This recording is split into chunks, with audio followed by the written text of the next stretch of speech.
The bell rang at Lincoln High, signaling another ordinary day, lockers slamming, backpacks bouncing, laughter echoing through the halls. But in the chaos, no one paid attention to the quiet man with the mop. Hank Dawson moved through the crowded hallway like a shadow, his worn hands gripping the handle of his cart. Students brushed past him without a glance, too busy with their phones, and gossiped to notice the scars on his knuckles or the way his eyes flicked to every exit. A soda can rolled across the floor, stopping at his scuffed boots. He picked it up without a word just as Jake Reynolds, the loud-mouthed captain of the basketball team, shoved past him. "Watch it, old man," Jake sneered, not even looking back. His friends laughed, but Hank didn't react. He just kept moving, his expression unreadable. If any of them had bothered to look closer, they might have seen the way his shoulders tensed when the loudspeaker crackled. They might have noticed how his grip on the mop turned white-knuckled when a door slammed too hard. But they didn't, because to them, he was just the janitor. None of them knew that 10 years ago, Hank Dawson wasn't pushing a mop. He was leading a SWAT team into hell. None of them knew why he left that life behind.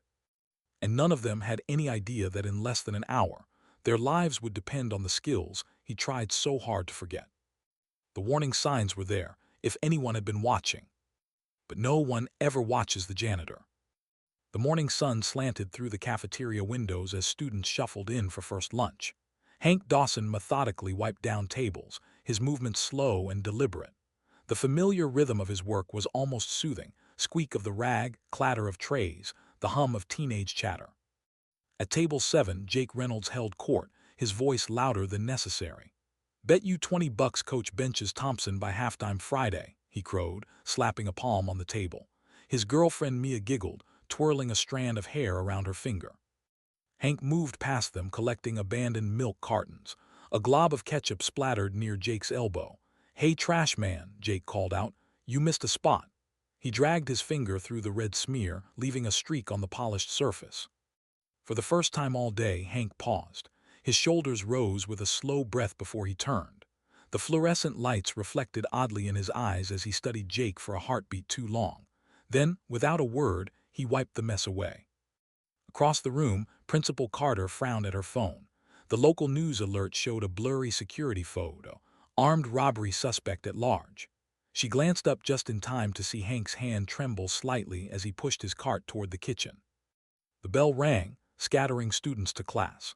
Hank remained behind, staring at the now-empty cafeteria. His fingers absently traced a long faded scar beneath his sleeve as the PA system crackled to life with the afternoon announcements. Outside, a car backfired. Every muscle in Hank's body went rigid. His head snapped toward the windows, eyes scanning the parking lot with military precision. After 3 tense seconds, he exhaled and returned to his work. In the hallway, Jake laughed with his friends, completely unaware of how close he'd come to seeing something dangerous lurking behind the janitor's quiet eyes. The clock above the cafeteria door ticked toward 1:17 p.m. The first gunshot shattered the afternoon like a hammer through glass. A scream ripped through the hallway as students froze mid-step, their brains struggling to process the impossible sound. Then chaos erupted. Hank Dawson was refilling a soap dispenser when the echo reached him. His body moved before his mind caught up. The mop clattered to the floor as he sprinted toward the cafeteria. The years fell away with each pounding step, his muscles remembering rhythms they hadn't used in a decade. Through the cafeteria doors, he saw the gunman first, tall, wearing a black hoodie, swinging his weapon wildly. Kids scrambled under tables, overturning chairs in their panic. Mia was crouched behind the salad bar, her mascara running in black streaks down her face. Jake stood paralyzed near the soda machine, directly in the shooter's line of sight. Hank didn't hesitate. He moved with terrifying precision, closing the distance in seconds.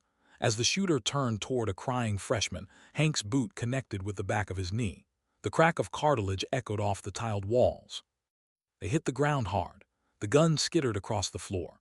The shooter snarled, swinging an elbow backward. It connected with Hank's ribs with a sickening thud. Pain flared, but Hank's grip only tightened. His forearm locked around the shooter's throat in a move they'd taught him 20 years ago at Quantico. "Look at me," Hank growled as the shooter thrashed. "Just me. These kids are going home today." His voice carried the absolute certainty of someone who'd stared down death before and won.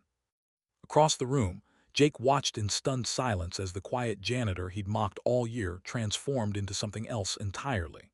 The way Hank moved like every motion had been practiced 1,000 times. The way he positioned his body between the students in danger without a second thought. The shooter went limp in Hank's arms just as the first police sirens wailed in the distance. Hank didn't relax his hold. His eyes kept scanning, assessing, protecting, because SWAT Commander Dawson knew better than anyone that the real danger often came after the shooting stopped. Somewhere in the chaos, a single thought cut through Hank's focus. They were all alive. Every last one of them. His hands shook, but not from fear. From the awful, beautiful realization that after all these years, he could still make that difference.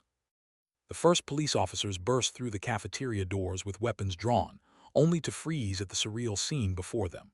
A gray-haired janitor in a blood-splattered uniform knelt over an unconscious gunman, applying precise pressure to a nerve cluster in the man's neck. Students peeked out from hiding places, their terrified whimpers the only sound in the sudden stillness. Officer Delgado's flashlight beam trembled as it illuminated Hank's face. "Sir, step away from the suspect," she ordered, her voice cracking. Hank didn't move until he felt the shooter's pulse weaken under his fingers. When he finally stood, his movements were measured, automatic, the careful choreography of someone who'd danced this dance before. Principal Carter pushed through the crowd, her heels clicking frantically across the tile. "Mr. Dawson, Hank!" Her voice broke when she saw the way he positioned himself between the officers and the students. The way his hands stayed visible, palms out, fingers spread just so. In the parking lot 20 minutes later, Detective Ruiz squinted at Hank's statement. "You took down an armed shooter with," he flipped a page, "a broom handle in your bare hands." The unspoken question hung in the air. Across the lot, Jake watched through the ambulance window as Mia got treated for shock. His phone buzzed with texts from his mother, but he couldn't look away from where Hank stood under the flashing lights. There was something wrong about the picture, the way the police kept glancing at the janitor like he was the mystery, not the hero. Back in the school, Officer Delgado's flashlight beam swept across an open locker in the custodial closet. The beam caught on something metallic tucked behind boxes of cleaning supplies. Her breath hitched when she lifted out the faded badge. "Lieutenant Henry Dawson," she read aloud, "SWAT Team 3. The dates placed it exactly 5 years ago, right after the infamous Briarwood Mall siege that had left 3 hostages dead." The pieces clicked together with terrible clarity. The precise way he disabled the shooter, the tactical positioning, the 1,000-yard stare when the EMTs asked if he needed treatment. Principal Carter's hands flew to her mouth as the officers exchanged glances. Outside, the first news helicopters circled overhead, their spotlights turning the parking lot into a surreal stage. Jake finally broke away from the paramedics and stumbled toward Hank. The words spilled out before he could stop them. "You're not just a janitor, are you?" Hank studied the teenager's face, really studied it, for the first time all year. The weight of everything unsaid pressed down on them both. Somewhere behind them, a reporter's excited voice crackled to life. "Sources confirm the hero janitor is actually..." Hank turned away before the sentence could finish.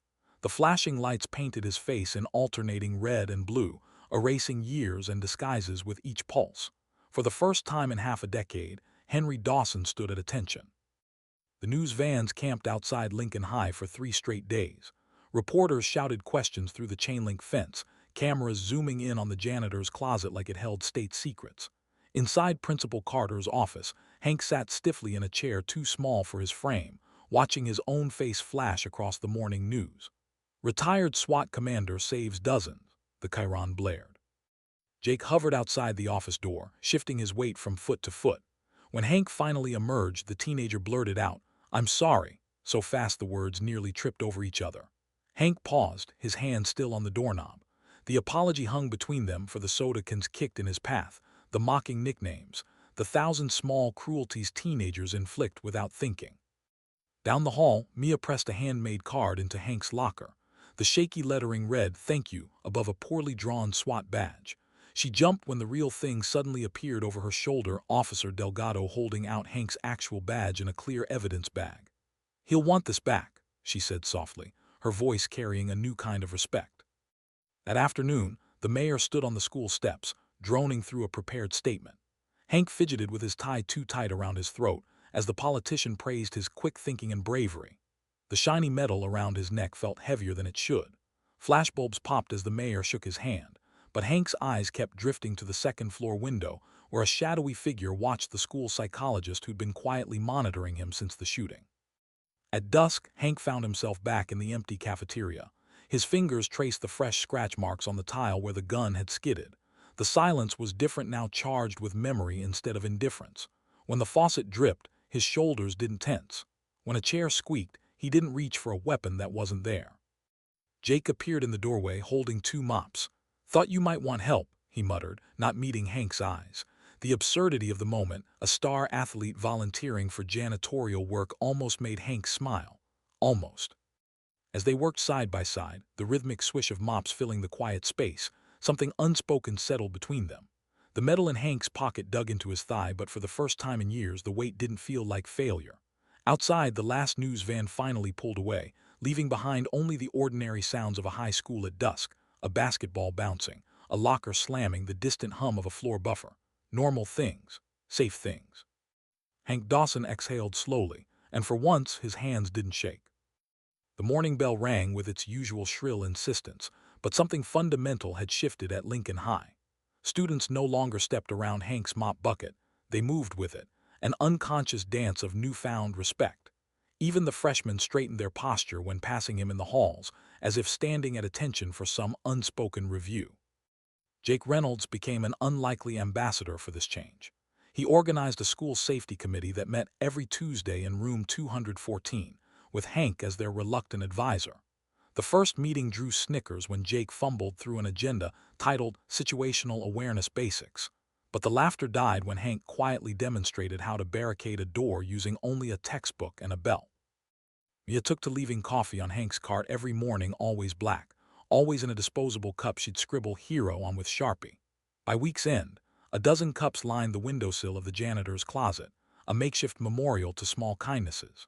Principal Carter noticed but said nothing, though she did replace Hank's ancient cleaning cart with a shiny new model, and quietly adjusted his pay stub to reflect security consultant, in addition to his custodial duties. The transformation showed in subtle ways. Hank still arrived before dawn, still wore the same faded coveralls, but now he paused sometimes, to adjust a wobbly table leg before a student could trip, or to listen when a troubled sophomore lingered near his supply closet with problems too big for a teenager to carry alone. The scarred knuckles that once only gripped mop handles now occasionally turned pages in Jake's safety manual, adding quiet corrections in the margins. One rainy afternoon, Hank found himself demonstrating proper tourniquet techniques to the basketball team. The boys watched with unusual focus as his calloused hands twisted a triangular bandage around a dummy limb. "Pressure here," he murmured, "not here." When thunder rattled the windows, none of them flinched, they just leaned closer. By midterm, the school board proposed adding Hank's safety program district-wide. Reporters called again, this time wanting feel-good follow-ups, but Hank let Principal Carter handle those. He preferred the ordinary rhythm of his work, the squeak of sneakers on freshly mopped floors, the metallic clang of locker doors, the living hum of a school that had somehow become his own. On the anniversary of the shooting, the cafeteria hosted a subdued memorial. Hank stood in his usual corner, watching students place flowers on table 7, now permanently engraved with the date and the words "We remember." When Jake caught his eye across the room, there was no need for words. The nod they exchanged said everything. That heroes wear many uniforms, that second chances come in unexpected ways, and that sometimes, just sometimes, the quiet man with the mop knows exactly what you need before you do. The bell rang, scattering students to class. Hank picked up his cart and got back to work, the familiar weight of his keys jingling at his hip. Somewhere in the office, his retired SWAT badge sat framed on the wall, but the man pushing the mop down the hallway didn't need it anymore. He had all the honor he required right here in the safe, ordinary hum of a school day, in the purposeful work of keeping the floors clean and the students safer.